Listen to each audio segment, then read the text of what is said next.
थे जो कंस के समर्थन में रहते थे, उनके जो बालक थे उन्हीं को पूतना ने मार डाला। भगवान के जो भक्त थे, भगवान के जो प्रेम के रंग में रंगे हुए लोग थे, उनके बालकों को तो रिंच मात्र भी पूतना ने कुछ नहीं कर पाया। कंस के जो सेवक थे, कंस के जो अनुचर थे, भीतर से जो कंस के समर्थक थे, उन्हीं के पुत्रों को पूतना ने मार डाला। यह है भगवान की माया। बिना कुछ के उत्पाती कम हो रहे हैं। और पूतना ने देखा इधर तो बड़ा उत्सव हो रहा है, उसने प्रवेश करना चाहा, पर उसको दिखा के बड़ी भयंकर यहाँ भीड़ है, यहाँ से जाना संभव नहीं है, आकाश मार्ग से भी जाना संभव नहीं है। तो क्या करें? उसने बड़ा सुंदर वेश बना लिया, लक्ष्मी जी के समान स्वरूप बना लिया और बड़ी प्रेम से हाथ में कमल ली। जैसे लक्ष्मी जी हाथ में कमल धारण करती है ना, ऐसे ही पूतना ने भी अपने हाथ में कमल धारण कर लिया और कमल धारण करके भगवान की ओर बढ़ी। यशोदा जी ने देखा यह तो बड़े लावण्य सौंदर्य से युक्त है, इसके जैसी गोपी तो अभी हमने देखी नहीं, आखिर यह कौन है? उसको बुलाया, पूछा, उसने कह दिया कि हम कंस के यहाँ एक ब्राह्मण है मथुरा में, उस ब्राह्मण की पत्नी है और तुम्हारे लाला को आशीर्वाद देने हम मथुरा से आए हैं। यशोदा जी ने कहा, वाह, आपकी बड़ी कृपा हुई। यशोदा जी तो भोली हैं, हमने बताया ना भक्त का स्वरूप साज स्वभाव होता है। यशोदा जी समझ नहीं पाई, उन्होंने हाथ जोड़ करके प्रणाम किया। अरे ब्राह्मणी, आपकी बड़ी कृपा है, आप हमारे पुत्र को आशीर्वाद देने के लिए आए हैं। उसने कहा कि यशोदा रानी, हम आशीर्वाद तो देते ही हैं, पर हमारे स्तन में ऐसी सामर्थ्य है कि हमारा जो स्तनपान कर लेता है वह बच्चा अमर हो जाता है। यशोदा रानी ने कहा, इससे अच्छी बात और क्या होगी? हम चाहते हैं कि हमारा जो नीलमणि है इसका कभी नाश ना हो या अमर बना रहे, इसको हम ऐसे ही दुलार से देखते रहे। पूतना ने कहा, तो हम अपना एक बार इसको स्तनपान कराते हैं, यह अमर हो जाएगी, अमर हो जाएगा। यशोदा जी तैयार हो गई और पूतना ने भगवान को स्तनपान कराया। भगवान ने पूतना को देखा तो आंखें बंद कर ली। भगवान ने विचार किया कि हम सर्व समर्थ हैं, त्रिलोकी के स्वामी हैं, हमारे सामने इसकी माया क्या टिकेगी? मायापति तो हम स्वयं हैं और ये माया का वेश बना करके आई है, इसकी माया हमारे सामने टिक नहीं सकती। इसलिए भगवान ने अपनी आंखें बंद कर दी, क्योंकि भगवान किसी की ओर देख लें तो उसकी अविद्या का सर्वथा नाश हो जाता है, वह शुद्ध हो जाता है, वह अपने दिव्य स्वरूप को प्राप्त हो जाता है। पर पूतना की ओर भगवान देखते तो पूतना का वह जो स्वरूप है, दिखावटी स्वरूप, उसका नाश हो जाता और वह राक्षसी स्वरूप में आ जाती। और राक्षसी स्वरूप में यदि पूतना आ जाती तो फिर जो लीला का पूरा खेल है वह तो सब बिगड़ जाता। इसलिए भगवान ने आंखें बंद कर दी। पूतना ने भगवान को स्तनपान कराया। भगवान ने गाढ़म कराभ्याम दोनों हाथों से उस स्तन को दबाया और प्राणी समम उसके प्राणों को खींच लिया। अब तो वह अंतःपुर से दौड़ती हुई बाहर आई और जब उसको समझ में आया कि अब हम जीवित नहीं बचेंगे तो आकाश मार्ग की ओर उड़ गई। और उड़ते उड़ते जब वह गिरी तो कहाँ गिरी? कंस के उपवन में जाकर के गिरी, कंस के बगीचे में जाकर के गिरी है। 6 कोस की पूतना जो है और 6 कोस का ही कंस का बगीचा है। तो गोकुल में जाकर के नहीं गिरी, वृंदावन में भी नहीं गिरी, गोवर्धन में भी नहीं गिरी, पूतना कंस के ही बगीचे में जाकर के गिर गई। भगवान ने पूतना के द्वारा कंस का ही नाश कराया। जो बच्चे मारे गए वे भी कंस के अनुयायियों के मारे गए, और जो जब मरी पूतना तो जो नाश हुआ वो भी कंस के बगीचे का ही हुआ। क्यों हुआ कंस के बगीचे का नाश? इसलिए हुआ कि वृक्ष 2 प्रकार के होते हैं। एक वृक्ष तो वे होते हैं जिनके नीचे संत लोग हवन करते हैं, संत लोग विश्राम करते हैं, भगवान के भक्त विश्राम करते हैं। उन वृक्षों की जो डालियां होती हैं, उन डालियों से संत भगवान ब्राह्मण लोग हवन करते हैं। एक तो वे वृक्ष होते हैं, और दूसरे वृक्ष वे होते हैं जिनके नीचे राक्षस लोग बैठ करके मांस खाते हैं, शराब पीते हैं, उटपटांग कार्य करते हैं। दूसरे प्रकार के वे वृक्ष होते हैं। तो कंस के जो वृक्ष थे वे दूसरे ही प्रकार के थे। उनके यहाँ ना तो साधुओं को बैठने मिलता उन वृक्षों के नीचे, न किसी ब्राह्मण को आश्रय मिलता, और ना ही उन वृक्षों की डालियों से कभी हवन ही होता। वे तो बस कंस के अत्याचारी जो राक्षस थे, वे राक्षस उनके नीचे आते और शराब पी करके मस्त होकर के वहाँ विश्राम करते। इसलिए भगवान ने विचार किया कि हमारा वृंदावन, हमारा गोकुल, हमारा गोवर्धन तो संतों को आश्रय देता है, भक्तों को आश्रय देता है, इसलिए इसका नाश करने की आवश्यकता नहीं है। पर कंस का उपवन तो राक्षसों को आश्रय देता है, इसलिए कंस के उपवन का ही नाश किया जाए। इसलिए वह पूतना कंस के उपवन में ही जाकर के गिरी। दूसरी बात यह है, भगवान ने विचार किया ये कंस का उपवन है और इस कंस के उपवन में राक्षस लोग ही आए हैं। आज तक कोई पवित्र आत्मा इस उपवन के भीतर नहीं आया है। तो पूतना गिरेगी और पूतना के ऊपर हम हैं, तो किसी न किसी प्रकार से इस धरती को हमारा ही स्पर्श मिल जाएगा और उस स्पर्श के द्वारा इस भूमि का उद्धार हो जाएगा। इसलिए भगवान कंस के उपवन में ही गिरे। तीसरी बात यह है कि यदि उपवन में ना गिरते तो पूतना इतना उसका विशालकाय शरीर था, उसके अंतिम संस्कार के लिए वृक्ष कहाँ से आते, लकड़ी कहाँ से आती। इसलिए भगवान ने विचार किया कि यही ठीक है, इसके वृक्ष भी कभी हवन के काम में तो आए नहीं, तो हवन के काम में नहीं आए, कम से कम पूतना के जलाने के ही काम में आ जाए। भगवान उसके उपवन में पूतना को लेकर के गिरे हैं। यशोदा माता विह्वल होती हुई, रोती हुई, रोहिणी माता सब रोती हुई वहां गई और सबने भगवान को उठाया और भगवान को उठा करके यह विचार नहीं किया कि इसका वध भगवान ने किया। और उन सब लोगों ने सोचा कि ठाकुर जी की कृपा से, विष्णु भगवान की कृपा से आज हमारे लाला की रक्षा हुई है, कन्हैया की रक्षा हुई है।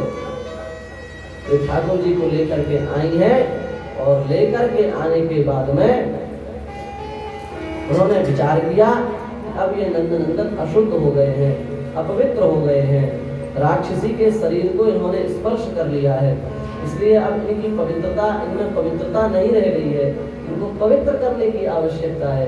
तो कैसे पवित्र किया जाए? गोमूत्रेण स्नापयित्वा पुनर्गोरजसार्भकम्। वह जो पूतना है, उस पूतना के स्पर्श के कारण नंदनंदन श्याम सुंदर अपवित्र हो गए हैं। इस अपवित्रता का नाश कैसे किया जाए? इस अपवित्रता का नाश करने के लिए नंदनंदन भगवान को गोमूत्र से स्नान कराया गया है। इससे यह सिद्ध होता है गाय में कितनी पवित्रता है। भगवान श्री कृष्ण को गाय के मूत्र से स्नान कराया गया है।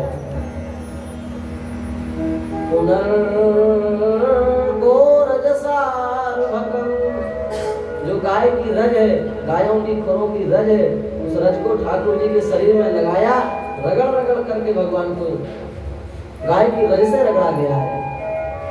खूब प्रेम से भगवान के स्नान कराए गए हैं।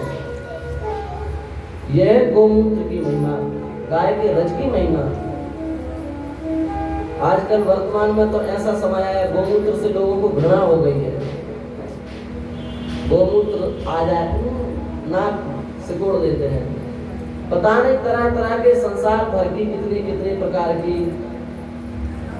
सिरपें पी लेते हैं। उसमें क्या क्या मिला भगवान जाने, क्या क्या उसमें डालते हैं, वो सब पी जाते हैं। पर गोमूत्र से बड़ी एलर्जी है, गोमूत्र से बड़ी परेशानी है। भगवान श्री कृष्ण को गोमूत्र से ही स्नान कराया गया है।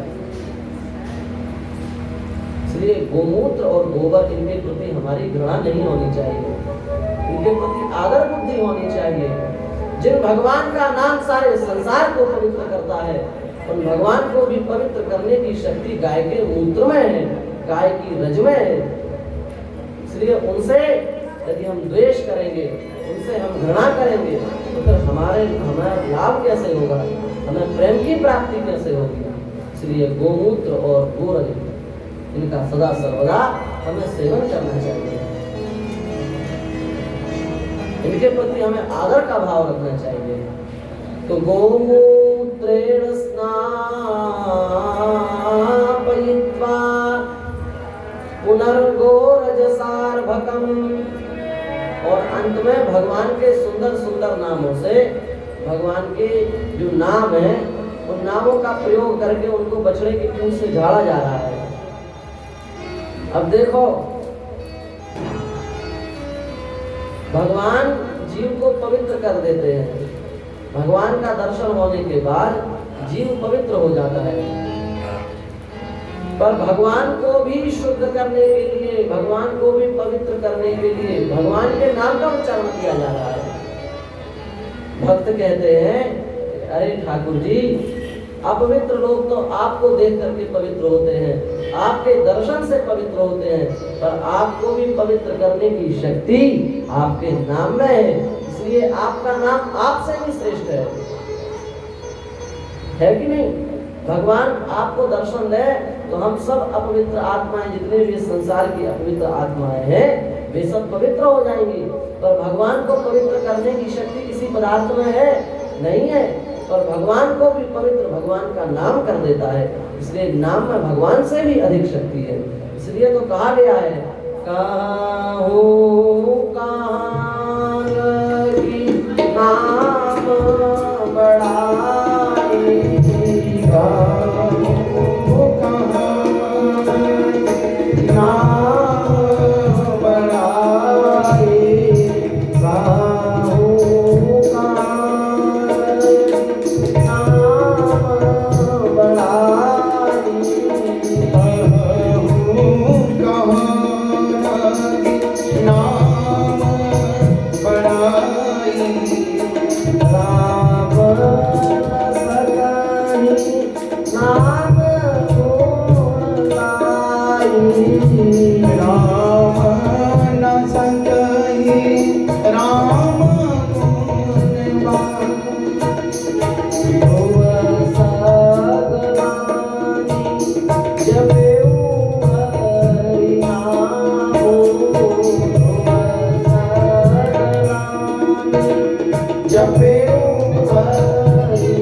भगवान को भी पवित्र भगवान का नाम कर देता है। भगवान के नाम से भगवान को पवित्र किया गया और इस प्रकार से भगवान का छठी महोत्सव संपन्न हुआ। छठी महोत्सव के बाद में भगवान के करवट बदलने का उत्सव आया। भगवान ने करवट बदली, उस दिन भी भगवान का उत्सव हुआ। उसी उत्सव के चरित्र में भगवान ने तृणावर्त का और शक्टासुर का, इन दोनों राक्षसों का उद्धार किया। शक्टासुर जो है वह भगवान जिस छकड़े के नीचे विराजमान थे, उस छकड़े में ही आकर के विराजमान हो गया। भगवान ने अपने पैर के अंगूठे से उस छकड़े को पलट दिया और शक्टासुर का उद्धार किया। इसका शरीर बहुत भारी था। लोमश ऋषि का इस राक्षस ने अपमान कर दिया। लोमश ऋषि ने इस राक्षस को श्राप दिया था कि जाओ तुम वायु से, तुम केवल वायु रूप हो जाओ, तुम्हारा शरीर भारी है ना, तुम अपमान करते रहते हो ना ऋषियों का, इसलिए हम तुम्हें श्राप देंगे, तुम्हारा शरीर ही नहीं रहेगा, तुम वायु के जैसे हो जाओ। अब तो ये चरणों में गिर गया। इसने कहा हमारे उद्धार का कोई उपाय बताओ। उन्होंने कहा कि देखो, अब श्राप और बाण दो चीजें वापस नहीं आती। बाण यदि धनुष से छूट गया तो अब तो जाएगा ही, उसी प्रकार से श्राप हमने दे दिया तो अब वो लगेगा। पर द्वापर के अंत में जब भगवान श्री कृष्ण धरती पर अवतार लेंगे तब वे तुम्हारा उद्धार करेंगे। आज भगवान ने शक्टासुर का उद्धार किया है। उसी प्रकार से तृणावर्त राक्षस का भी भगवान ने उद्धार किया है। उसके पश्चात भगवान के नामकरण की लीला है। गर्गाचार्य जी जो यदुवंशियों के पुरोहित हैं, वे आए हैं वृंदावन में और उन्होंने नंदराय जी से भेंट की है। नंदराय जी ने उनके चरणों में प्रणाम किया और नंदराय जी ने कहा कि आपके जैसे जो महापुरुष हैं उनके द्वारा हमारे पुत्रों का नामकरण संस्कार होना चाहिए। गर्गाचार्य जी ने पहले तो मना किया कि देखो भाई, हम यदुवंशियों के पुरोहित हैं, यदि हम तुम्हारे पुत्रों का नामकरण संस्कार करेंगे तो तुम्हारे मथुरा के राजा जो कंस हैं उनको शंका हो जाएगी कि इनके पुत्रों का नामकरण गर्गाचार्य जी ने क्यों किया। इसलिए हम ये चाहते हैं कि आप हमारे द्वारा अपने पुत्रों का नामकरण मत करवाओ। आपके जो कुल पुरोहित महर्षि शांडिल्य हैं उनके द्वारा आप अपने बालकों का नामकरण संस्कार करवाओ। पर नंदराय जी यह विचार कर रहे थे कि रोहिणी के जो पुत्र हैं बलराम जी, वे तो वस्तुतः वसुदेव जी के ही पुत्र हैं और ये बड़े तेजस्वी महापुरुष हैं, घर पर कृपा करके पधार ही गए हैं, तो यही यदि नामकरण कर दें तो अधिक अच्छा है। गर्गाचार्य जी ने प्रार्थना स्वीकार की, पर उन्होंने कहा कि यह नामकरण एकांत में होगा, गोष्ठ में होगा, इसकी सूचना किसी को नहीं मिलनी चाहिए। जो महल के अंदर के लोग थे नंद भवन के, उनको केवल इस बात का ज्ञान था। यशोदा जी अपने पुत्र को और रोहिणी जी अपने पुत्र को लेकर के गर्गाचार्य जी के सामने पधारी हैं। गर्गाचार्य जी ने ठाकुर जी का दर्शन किया, अपने चित्तवृत्ति को भूल गए, उनका ज्ञान उनके हाथ से खिसक गया, वे बेसुध हो गए, मग्न हो गए अपने आप में और भाव समाधि में चले गए। थोड़ा देर बाद जब उनकी चित्तवृत्ति उनके पास में आई, तब उन्हें ज्ञात हुआ कि अरे लोग हमको पागल कहेंगे, हमको नामकरण संस्कार के लिए बुलाया गया और हम नामकरण संस्कार तो कर नहीं रहे हैं, लेट और गए आराम से प्रेम के आवेश में आकर के, तो लोग कहेंगे महाराज जी कैसे है बताओ, नामकरण संस्कार को बुलाया ही नामकरण संस्कार नहीं कर रहे, हंस रहे हैं, अपने आप में ही हंस रहे हैं, क्या बात है। गर्गाचार्य जी बड़े संभले और संभल करके बैठे। भगवान के दर्शन करने के बाद में ऐसे चित्त की वृत्ति हो जाए तो इसमें किसी आश्चर्य की बात नहीं है। सामान्य किसी सुंदर व्यक्ति का दर्शन होने पर चित्त वृत्ति विचित्र हो जाती है, फिर तो करोड़ों करोड़ों कामदेव के समान जिनका सौंदर्य है, ऐसे भगवान श्री कृष्ण का दर्शन करने के बाद में गर्गाचार्य जी की यदि ऐसी स्थिति हो जाए इसमें कोई आश्चर्य की बात नहीं है। गर्गाचार्य जी भाव समाधि से जब लौटे तब उन्होंने बड़े प्रेम से भगवान का नामकरण किया। पहले बलराम जी का नामकरण किया, उनका नाम संकर्षण रखा गया, क्योंकि कर्षति की कर्षणा सम्यकतया कर्षति की संकर्षणा, अच्छे प्रकार से जो अहंकार को अभिमान को खींचे ये संकर्षण भगवान है। बल बहुत है उनके भीतर, इसलिए उनका दूसरा नाम बलराम रखा गया। और जब ठाकुर जी के नामकरण करने की बारी आई, गर्गाचार्य जी भाव में डूब गए, उनकी वाणी अवरुद्ध हो गई, उनके नेत्रों से अश्रुपात होने लगा। फिर उनको ध्यान आया कि भाई हम तो नामकरण करने के लिए आए हैं। पुनः बड़े संभले और संभल करके उन्होंने ठाकुर जी का नामकरण किया। वे विचार कर रहे थे कि जिन भगवान का कोई नाम नहीं है, जिन भगवान का कोई स्वरूप नहीं है, अजन्मा अविनाशी जो भगवान है, उन भगवान के नामकरण का सौभाग्य आज हमें प्राप्त हो रहा है। इस विचार से ही परमानंद में डूब गए, आनंद सिंधु में डूब गए।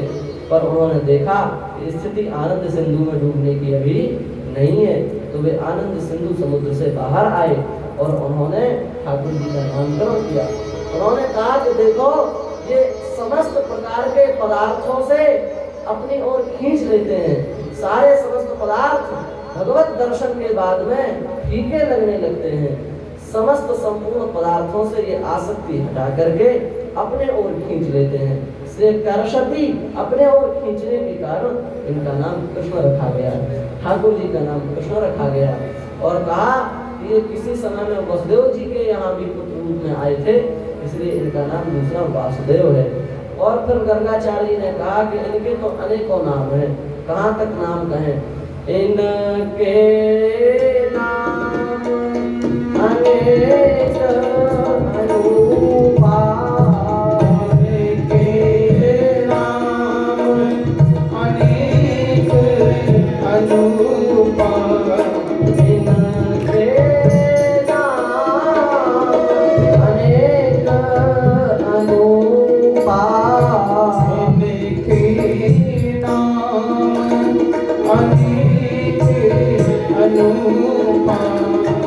अनेक अनुपा, स्वमति अनुपा,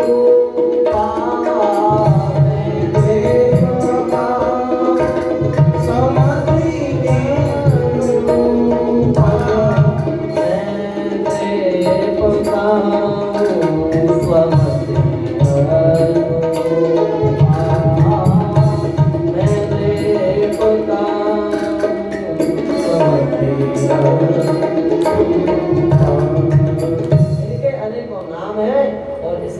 सारे संसार में इसकी प्रसिद्धि होगी। इसके बल की कोई सीमा नहीं है, इसके गुणों की कोई सीमा नहीं है।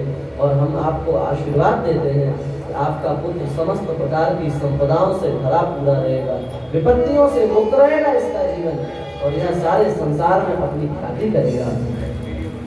इस प्रकार से भगवान का नामकरण संस्कार संपन्न हुआ।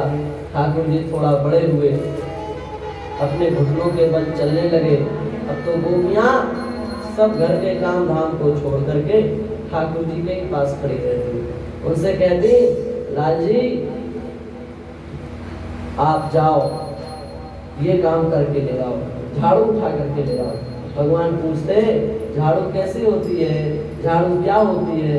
तो गोपियां उनको समझाती, लाल जी इस चीज को झाड़ू कहा जाता है, इससे ये किया जाता है, जाओ उठा करके ले आओ। भगवान दौड़ करके जाते, झाड़ू उठा करके ले जाते।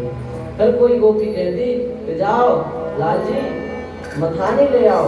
ठाकुर जी पूछते, ये मथानी क्या होती है? गोपियां उनको बताती कि मथानी इस चीज को कहते हैं, इससे ये कार्य होता है, जाओ मथानी ले आओ। ठाकुर जी दौड़ करके अपने छोटे छोटे चरणों के बल से जाते और मथानी लेकर के चले जाते। इस प्रकार से गोपियां ठाकुर जी के द्वारा ठाकुर जी को ज्ञान भी कराते और ठाकुर जी को काम भी सिखाते और उसी के माध्यम से प्रेम सहित अपने जीवन को कृतार्थ करते हैं। देखो, जो भगवान बड़े बड़े योगियों के दर्शन में नहीं आते, उनको क्षणिक दर्शन देकर के लुप्त हो जाते हैं।